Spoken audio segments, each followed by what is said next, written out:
à tous et bienvenue sur ma chaîne des tribulations littéraires. Je sais mes petits loups, ça fait super longtemps que je vous ai pas retrouvé sur la chaîne, mais je vous avais prévenu, j'ai déménagé sur Paris, d'où le nouveau cadre un petit peu différent. Mais j'ai enfin retrouvé le temps de vous filmer une vidéo. Ce sera un update lecture de romans que j'ai lus en janvier et février, donc ça fait un petit moment.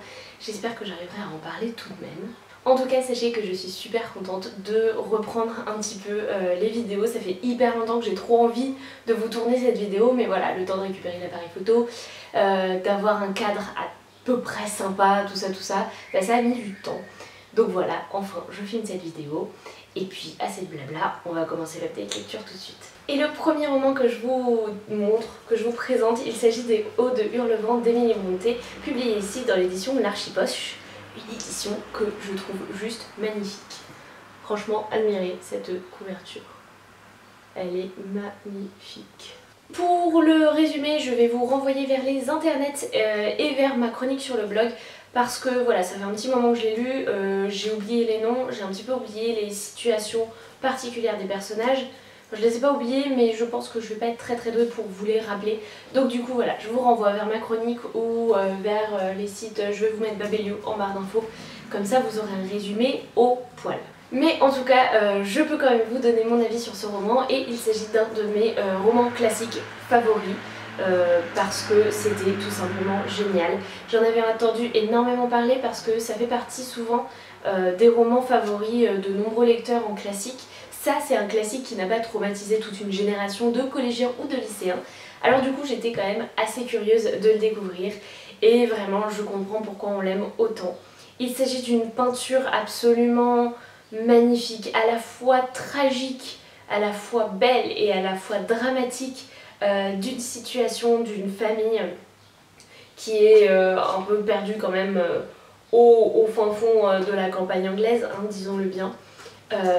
Tout est génial dans ce roman. Déjà quand on prend l'écriture de l'auteur, elle a réussi, après je l'ai lu avec une traduction, mais on sent quand même que derrière il y a quelque chose de très profond, puisqu'elle a réussi à créer une atmosphère qui est autant liée à la psychologie des personnages que à la situation géographique des Hauts de Hurlevent, que à la situation de cette époque. Enfin, c'est une atmosphère un peu glauque, mais à la fois un chouïa romantique, et c'est absolument magnifique. C'est une écriture qui nous embarque hyper loin. Alors moi je vous avoue que je l'ai lu en hiver, du coup j'avais d'autant plus cette ambiance vraiment très particulière et je trouve pas les mots à mettre dessus.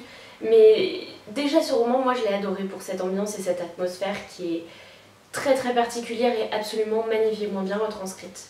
Après, il y a aussi un autre point qui est très important dans ce roman, c'est les personnages. Les personnages ont tous des caractères assez particuliers et qui influencent à la fois les autres et leur environnement.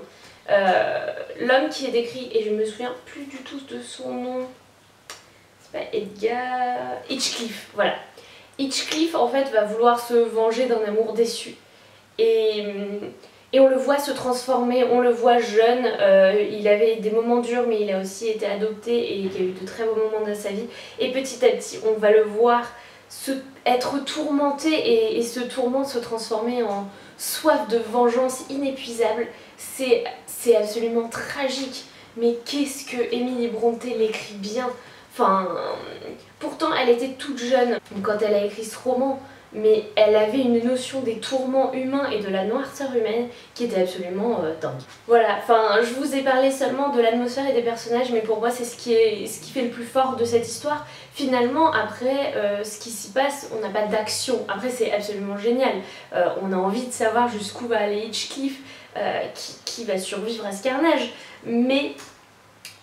pour moi, la force de ce roman est dans son atmosphère et dans ses personnages et je ne peux que vous le recommander. Avec un petit peu de chance, il pourra vous réconcilier avec les romans classiques. Le second roman que j'aimerais vous présenter, il s'agit de Jefferson de Jean-Claude Mourleva, publié chez Gallimard Jeunesse. Ce roman, je ne l'ai pas avec moi puisque j'ai ramené beaucoup de mes livres, mais pas tous, et donc du coup, il dort encore tranquillement chez moi. Jefferson, je vais vous faire un résumé très rapide puisqu'il est un petit peu plus simple que les Hauts de Hurlevent. Il s'agit du petit hérisson Jefferson qui va un jour décider d'aller chez le coiffeur se faire raccourcir la houppette chose qu'il fait de temps en temps, hein, parce que voilà, il a une petite très jolie houppette, mais il faut savoir la couper de temps en temps pour qu'elle reparte de plus belle. Il va donc aller chez son coiffeur, mais chose étrange, la porte d'entrée est fermée. Il va faire le tour, rentrer par la fenêtre et découvrir son coiffeur raide mort, des ciseaux plantés dans la poitrine. Le pauvre Jefferson va se retrouver face à une chèvre qui se réveille dans le salon de coiffure et pense qu'il est le meurtrier. Il va partir en courant, chose quand même relativement logique parce que il prend peur, mais du coup toute sa ville va penser qu'il est le meurtrier. Notre petit hérisson va donc décider avec son meilleur ami Cochon, dont je ne me souviens plus du tout le nom, de mener l'enquête, ce qui va les mener jusque dans le monde des humains. Alors cette histoire, honnêtement, moi je me suis d'abord fiée au nom de l'auteur sur le livre, puisque Jean-Claude Monleva fait partie de mes auteurs favoris. Il écrit des livres avec une force, une plume, tout ce que vous voulez, absolument incroyable, et une fois de plus, il m'a prouvé qu'il était un grand maître de la littérature jeunesse. Ce roman est à la fois un roman de littérature jeunesse, mais un roman qui parle aussi aux adultes et de choses très très concrètes et très actuelles. Et vraiment, je ne peux que vous recommander de le lire pour ça. Le premier point fort vraiment de ce roman pour moi, ça a été l'histoire, l'intrigue, mais aussi surtout les messages qu'a apporté l'auteur. Honnêtement, en fait, quand on pense à cette histoire, on va penser assez rapidement à ce genre de message. Mais vraiment, moi j'ai été surprise de la force que mettait l'auteur dans ce qu'il disait. J'ai pas envie de vous spoiler, du coup je vais pas vous dire de quoi il s'agit. Mais en gros, vraiment c'est un message hyper fort et j'étais juste surprise que ce soit Jean-Claude Monleva qui en parle. Je ne l'imaginais tout simplement pas en parler. Et du coup j'ai été très agréablement surprise. Ensuite les personnages sont hyper attachants, enfin c'est des animaux trop gentils, le petit Jefferson est absolument, est trop bien. Et à la fois ce ne sont pas non plus des enfants animaux, ce sont quand même des adultes animaux. Ce qui fait que ce roman est un petit peu à cheval entre un roman jeunesse et un roman quand même un petit peu plus adulte. Même si le cadre peut faire très jeunesse puisqu'il s'agit d'une aventure et d'une enquête animalière, finalement c'est quand même un roman qui nous apporte des clés de compréhension très adultes et il y a certaines scènes aussi qui peuvent être quand même assez difficiles pour les plus jeunes. Du coup c'est pas du tout un roman que je vais conseiller pour les moins de... même à 10 ans c'est un petit peu dur, plutôt pour les 12 ans. Mais c'est un roman vraiment super bien, magnifiquement bien écrit. Après c'est Jean-Claude Monleva donc voilà, ça ne m'étonne plus et j'espère que vous non plus ça ne vous étonnera pas. C'est super bien trouvé, l'histoire est vraiment très très bien et nous fait réfléchir sur de nombreux sujets, franchement une petite pépite. Le troisième roman que j'aimerais vous présenter, il s'agit de Ceux qui n'ont pas pu nous prendre de Ruta Sepetys, publié chez Gallimard Jeunesse également.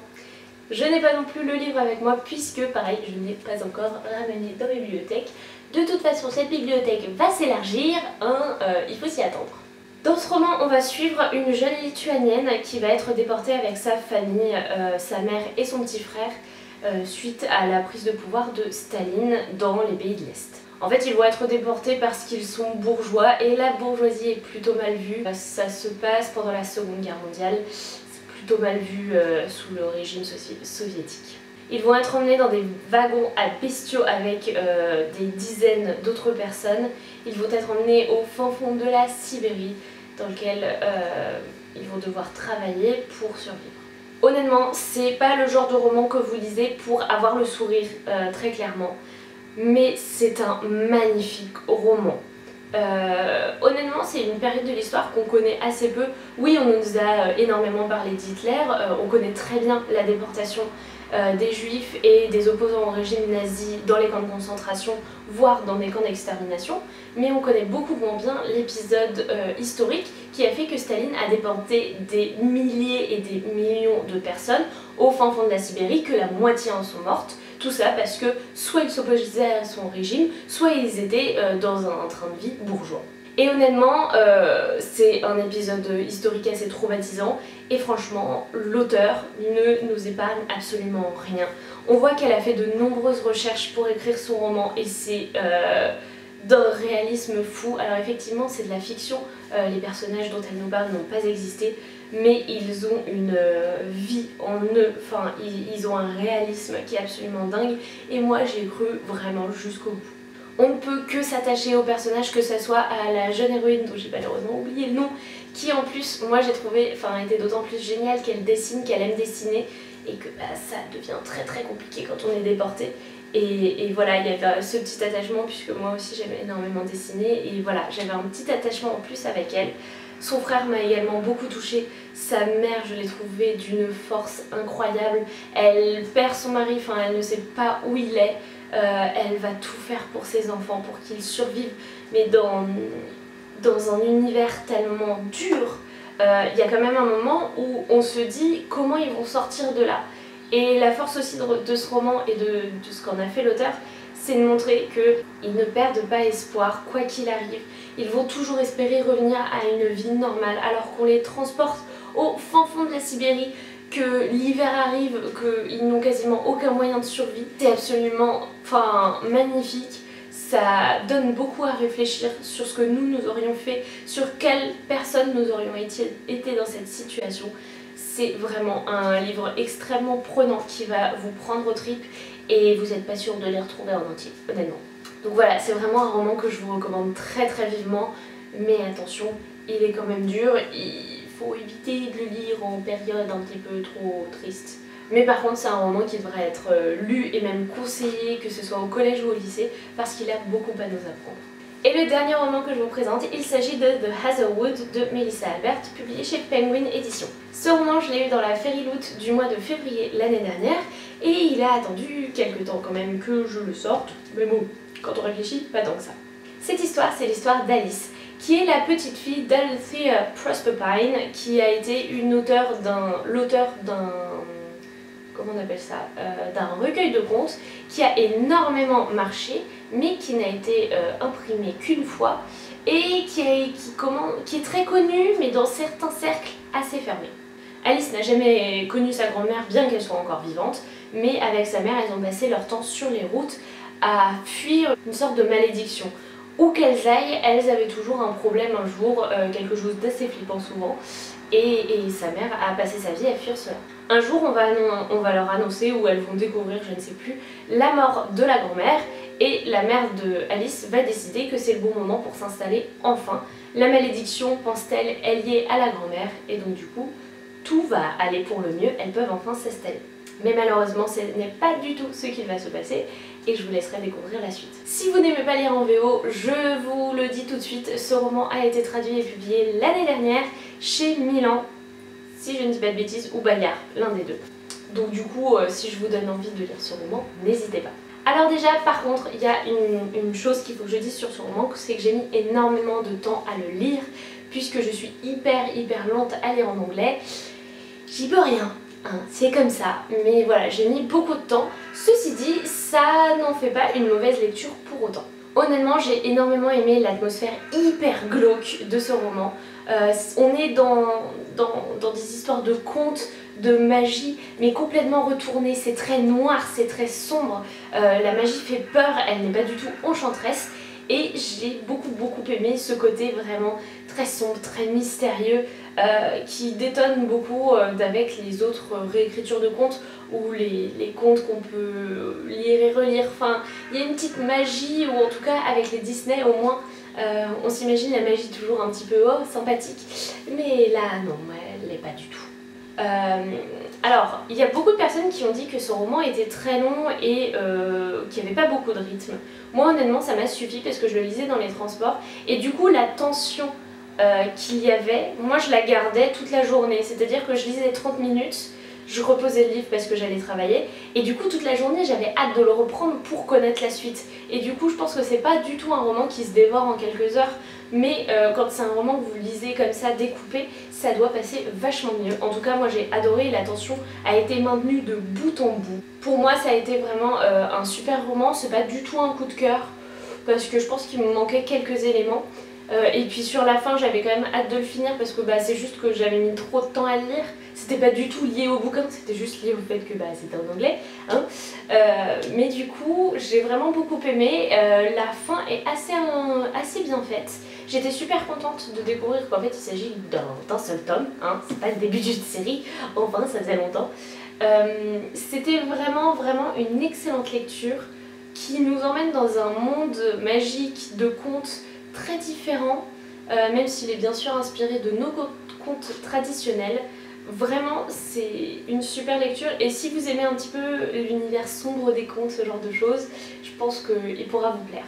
Mais après, comme je le disais, ne lisez peut-être pas d'un coup en 3 heures, fractionnez un petit peu votre lecture, mais sinon c'est vraiment une super lecture et je suis super contente du choix de Fairyloot pour la box de l'année dernière. Et voilà mes petits loups, c'est tout pour cette vidéo, j'espère qu'elle vous aura plu et qu'elle ne dure pas trop longtemps non plus. Ça faisait longtemps que j'avais pas filmé de vidéo, du coup je me suis un petit peu étalée, notamment sur les hauts de hurlements.